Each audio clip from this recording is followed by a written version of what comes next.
Hello, I'm Martin Park.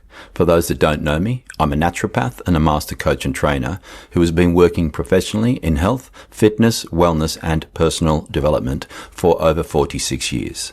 If you are someone who is interested in learning how to maximize your overall health, well-being and performance, then welcome. Today, we're diving into something that has been at the foundation of every meaningful achievement I've witnessed over my nearly 5 decades in this field. I'm talking about the trifecta of success: willpower, self-control, and discipline, or as I like to call them, the fire, the whip, and the grind. These 3 elements, so often misunderstood, so frequently underestimated, are what separates the dreamers from the doers, the wishers from the winners. Now, before I begin, I want to be clear about something. In this age of quick fixes, life hacks, and work smarter not harder mantras, what I'm about to share might sound uncomfortably old school, as I'm not going to sugarcoat this or pretend there's some magical shortcut, because there isn't, and that's precisely the point. The most successful people I've worked with, world-class athletes, business leaders, high-achieving creatives and entrepreneurs, and all those who have transformed their bodies, minds, and lives from mediocre to magnificent, all share one thing in common. They've mastered the art of doing what others won't. They've mastered the fire, the whip, and the grind. And if you wish to do the same, then listen carefully. Let's start with willpower, the fire. Willpower is that initial spark, that burning desire that ignites within you when you decide to change something about yourself or your circumstances. It's the fire in your stomach when you say enough is enough, or this is what I want and I'm going to get it. Picture a young guy, 19, signing up for SEAL training. He's not there yet. He's just a kid with a buzz cut and a dream of that trident pin. That's his fire, the I'm gonna be a SEAL burning in his gut before he even hits the beach. Or a 15-year-old girl living in a slum neighborhood with cockroaches in the kitchen, gunshots at night, teachers telling her she's destined for nothing. She decides, no, I won't accept that. I'm going to be a doctor. That's her fire, a middle finger to the world, a refusal to be a statistic. The fire is powerful, it's exciting, it's motivating, but here's what most people don't understand about willpower. It's meant to start the journey, not sustain it. Think of willpower like the ignition in your car. It starts the engine, it doesn't keep it running for thousands of kilometers. I've seen countless people attempting to rely solely on willpower to achieve their goals.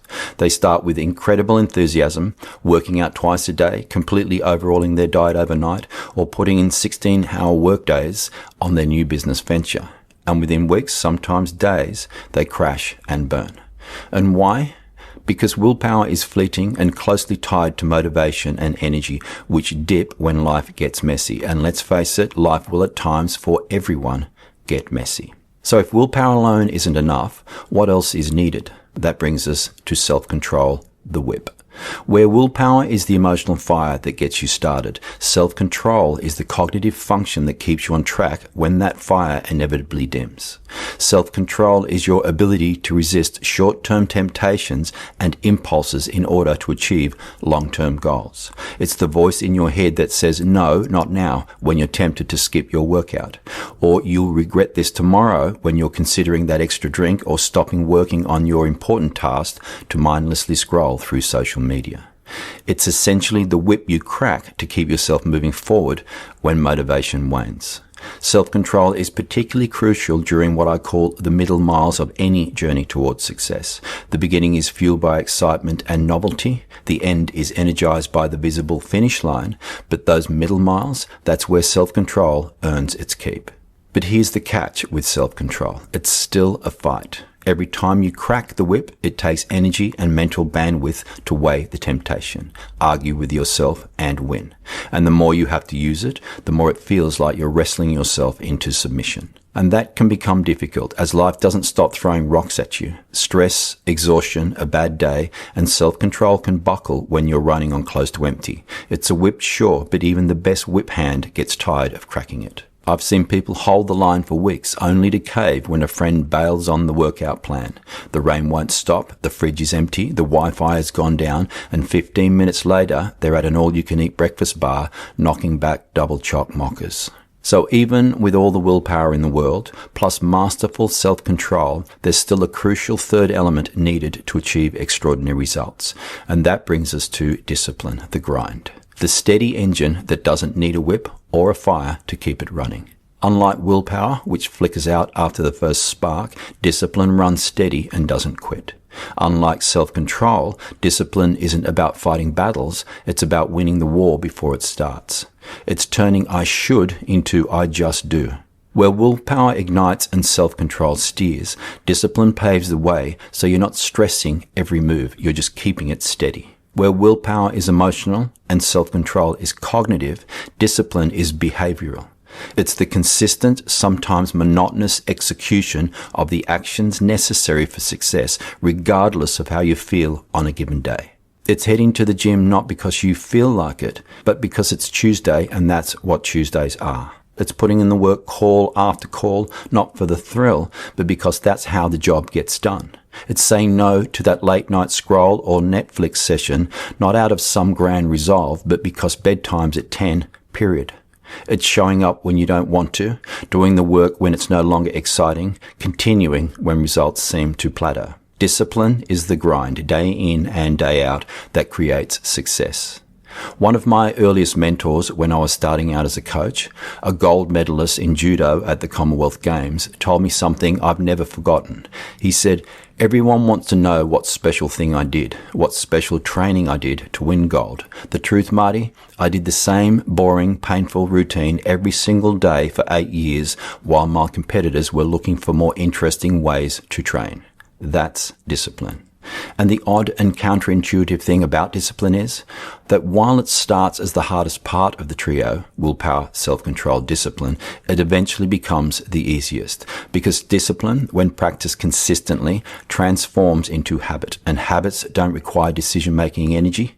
They become automatic, like brushing your teeth or walking and driving your regular route to work or the supermarket. When disciplined behaviors become habitual, they no longer drain your willpower or require active self-control. They simply become who you are.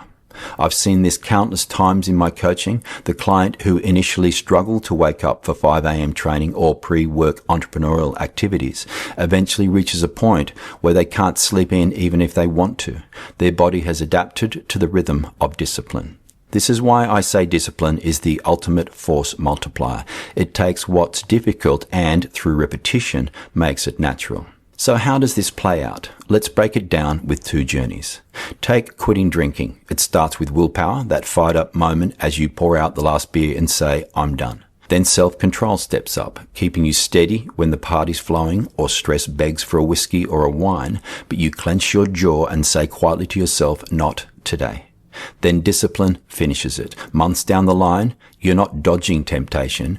You're just sipping water at the bar because that's your new normal. Or say you're starting an online business. Willpower launches it, registering the domain, sketching that first big idea with a rush. Self-control carries you through, grinding out late nights or pushing past flops when the hype's gone, telling yourself keep going. Then discipline takes over. You're posting content or tweaking ads every morning, not because you're buzzing, but because that's what 9 a.m. is for. That is your life now. Here's what I've observed in those who have done this successfully. They start small. They don't try to overhaul their entire life overnight.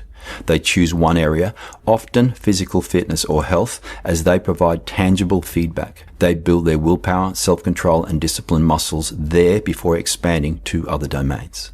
They expect and plan for failure. They know that perfection is impossible and counterproductive. Instead of being derailed by inevitable slips, they see them as data points and learning opportunities. They focus on identity before actions. They don't just try to exercise more or eat healthy. They begin to see themselves as someone who prioritizes physical health. This identity-based approach makes consistent action more natural and resistance less frequent. They create environments that support their goals. They recognize that heroic self-control is exhausting and unreliable, so they structure their surroundings to make good choices easier and poor choices harder. They connect daily disciplines to meaningful purposes. They understand exactly why they're doing what they're doing, which provides fuel when motivation flags. They measure progress, not just outcomes. They celebrate the development of their willpower, self-control, and discipline as achievements in themselves, not just the results these qualities produce. Now, this path isn't for everyone, as not everyone wants or needs extraordinary achievement. There's nothing inherently wrong with contentment or a life that prioritizes ease and enjoyment over accomplishment.